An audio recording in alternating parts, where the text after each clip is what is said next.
What's up, good people and Eagle fans? Mark Holmes here, and as always, I want to say thank you all for watching, commenting, subscribing, and being part of the Joe Boo Sports Report. Without you guys, as well as you ladies, you know that this literally does not work. I hope everybody's had a great Taco Tuesday. The pads have gone on, the rubber meets the road, and the Cowboys are getting to work. Interesting thing that happened is that Tyler Guyton, and contrary to what Eastside Herald says, I'm not putting him into the Pro Football Hall of Fame after one practice, okay? Just excited and happy to see, one, the size of this guy, two, the footwork for a guy that's this size, three, that he was able to handle Micah Parsons, and four, that we're not going to have Chimo Igoda starting at left tackle, okay? Forgive me for being excited about something because, see, a lot of you teams, Eastside, you can get happy because you guys signed Stephon Diggs, lights out wide receiver and stuff and things, okay? You've got those new shiny toys. Allow me to enjoy one of the toys that we have, okay? I know it's not the same as getting all these free agents like, getting Saquon and things like that. You know what? Let me enjoy is it okay if I enjoy myself a little bit? Now, it's crazy. Shout out to Game Time Brian. He was doing his members only live stream tonight. And I was watching, and I actually had a real question.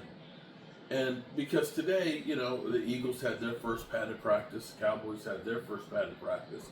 And, we're looking at all the clips and stuff from practice and things. Dak Prescott and Trey Lance, trying to throw the football into the hoop ball thing and all that there. And you're seeing, Diggs getting off of the pup list and things and being able to practice. Seeing Tyler Guyton going against Micah Parsons and Micah Parsons jumping off sides and things, seeing the interceptions by Bland and crew and stuff. So there's a lot of Cowboy stuff that's going on. And I asked the question because on a day where you have so much excitement that this is, as close as we've been to a game since January, that why Eagle fans aren't doing the same thing watching their content about their team as opposed to Cowboys ones. It wasn't about saying you should go anywhere. I'm just curious why they do what they do. Because on a day like today, I don't give a rat's ass about the Eagles. Now, I do the Dan Saleo show on Wednesdays and things like that. They ask me questions about the Cowboys. I ask them questions about the Eagles. Yeah, I get that. That's, a little bit different. Creating some content and stuff. But then again, maybe it's the same thing. I don't know. But I was just curious about that. But in listening to that, Walker Wade, shout out to Walker Wade, because Walker Wade actually bought me a ticket to the Eagles-Cowboys Monday night slaughter. We had a great tailgate, had a great time, but we got killed in that game. In fact, Walker Wade, I shouldn't put this out there, but he's been to 4 Eagles-Cowboys games, and they lost all 4. So I'm not sure that I want him to go to this one. But he pointed out something about Roger Staubach and things. And he said, because we're the Cowboys, we were used to every year with Roger Staubach challenging for the Super Bowl, which is true. I'm not going to dispute that. But as I look at what the Cowboys put on the field versus what the Cowboys had in Roger Staubach's time, okay? I just want to go through, because I know I was going to forget something. But here's the thing. And let me ask you honestly, if you compare today's Dallas Cowboys to what we have on this list, because I keep hearing, well, the Cowboys had 8 All-Pros. Did we have 8 All-Pros? Well, 2 of them were kickers. Okay? 2 of them were kickers. So let's be real here. But I don't know if we actually had 8 All-Pros. Was it that many? I don't know. But be that as it may, we're talking about Hall of Famers right here. The Dallas Cowboys from the 70s, Hall of Fame players. Roger Staubach, Tony Dorsett, Mr. Cowboy, Bob Lilly, the Manster, Randy White, who replaced him, Mel Renfro, defensive back extraordinaire, Rayfield Wright, rest his soul, just passed away a couple years ago, offensive tackle, Cliff Harris, safety, Forrest Gregg, offensive tackle, Lance Allworth, wide receiver, Mike Ditka, tight end and coach, Drew Pearson, wide receiver, Chuck Howley, the only player to ever win MVP in a Super Bowl that they lost. And I'll add to that, Tom Landry, the only coach the Cowboys had known until Jimmy Johnson, and Tex Stram, who is the past cheap-ass GM before Stephen Jones. And before we even go any further here, think about guys that aren't Hall of Famers, like Charlie Waters. Guys like Ed Too Tall Jones, Harvey Martin, okay? There were some incredible players on those teams and those rosters. I don't know how you can compare the Dallas Cowboys that were just in the playoffs this past year when we had a safety playing linebacker. It is true, the Cowboys challenge for Super Bowls every year with Roger Staubach and crew. I ask you, how many players do we look at in the course of Dak Prescott's career and we look and say they're Hall of Famers? I could say Tyron Smith, and I could say Zach Martin. You could probably say Jason Witten has a good chance of being one, but Jason Witten, when he played with Dak Prescott, was not the same Jason Witten that was playing with Tony Romo. Now, Micah Parsons, if he has a long enough career, has an opportunity to be there. Maybe Tyler Smith does at some point if he plays long enough, like Tyler Smith. Maybe CeeDee Lamb, if CeeDee Lamb has longevity in a career, could be there. But make no mistake about this.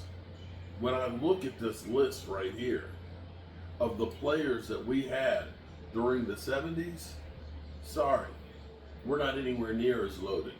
And this whole thing of, well, we got all these Pro Bowl players. Listen, when you were a Pro Bowler in the 70s, the 80s, or the 90s, and the season was over, the Super Bowl was done, and you got a free vacation to Hawaii, and you were only making $40,000 or $50,000 a year, you took that trip. Ain't nobody taking your place in the Pro Bowl back then. You were going. That was one of the big perks of playing football, was the Pro Bowl. Now, with the flag football and the skills competition, and you're going to Orlando, most of the players don't want to go. So you have so many players that are named Pro Bowlers that don't go because either they're in the Super Bowl or they just don't want to go to Orlando. It keeps getting passed down the line. So a lot of those guys that are getting to be Pro Bowlers, it's true, they are Pro Bowlers, but it's not the same as when there was like 2 per position. as opposed to now, where sometimes it goes 7, 8 deep. So that's all I have to say about that. Tomorrow is another day and another practice for the Cowboys. Second padded practice in a row. The Cowboys seem to have a fan participation lack of. Seeing some of the pictures. Now, I can say, there's one thing I can say possibly in the Cowboys' defense, okay, is if you're looking at training camp, they have the scaffolds that are set up and they've got it wrapped with the blue and everything else, so it's right in the middle, so that way they can stand up there and they can look down on the field. So you'll see Jerry up there and Steven and things like that. I don't know if they have an elevator in there or what. They probably do with as much money as the Cowboys have. But be that as it may, they have two fields. So one field is right by the bleachers. Now the picture that was taken was on that side of the field. The thing is they'll practice on one field or the other. And after I think it was the Dennis Houston catch, maybe it was Dennis Houston, 2 years ago, one-handed in the corner of the end zone, there were some fans that were walking over and were in the end zone when he made that catch. Mike McCarthy went off and it was like, we can't have people, walking around over there when we're practicing and somebody gets hurt. Mainly the player. They're not caring about the fans. So the rules became, you go over there and you stay there till practice is over, or you're over on the other side. You're not going back and forth. We don't care if you got to go to the bathroom, if you cut your leg off. I don't know how you have a knife or anything over there, but it doesn't matter. You're going to be on that side. Now, if you're lucky enough, you know somebody who knows which field they're going to practice on, and you can find out ahead of time and say, I need to be over there on that side so that way I can see practice. Or you get stuck on the other side and you don't know for sure and you can't see jack. So it's possible that they were on that side, and that's okay, plausible deniability. Or then again, maybe nobody's showing up for practice. Whew. Tomorrow will be where I really start getting stuff together for the training camp, start getting things packed up and ready to go out to California, and got some business to take care of with my daughter out there in Cali, and my wife is going to be going, and my other daughter is going to be going. So we're going to do a trip, and for the first time in forever, really get to spend a bunch of time together like they were young. And I'm looking forward to this. I'm looking forward to seeing the Cowboys. I'm looking forward to seeing some of the fans. And I'm looking forward to actually catching my breath and trying to take it a little bit easy for a few days before the grind of the season starts going. I appreciate each and every one of you guys.